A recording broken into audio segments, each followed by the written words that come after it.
It's currently 9:20 something. Still at Pasay. And then look at the view. So from the hostel, pupunta ako ng 7-Eleven kasi gonna buy some supplies. And then it turns out, half kilometer lang kaya lakadin na lang natin. Hindi na lang ako nag-book ng Grab kasi malapit lang din.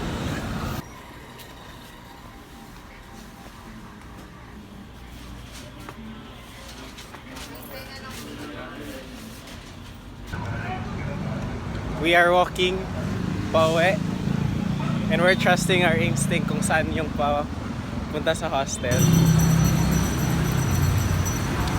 I'm not quite sure though.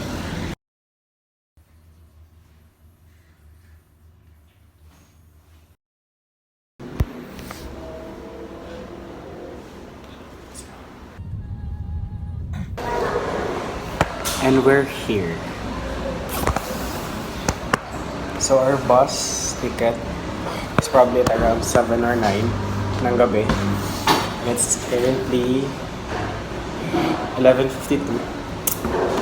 We're at Jollibee.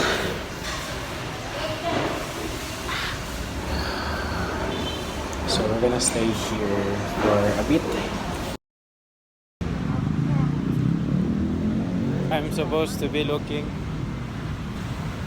for food or some candies. Naghahanap ako ng candy. Pero wala akong nahanap.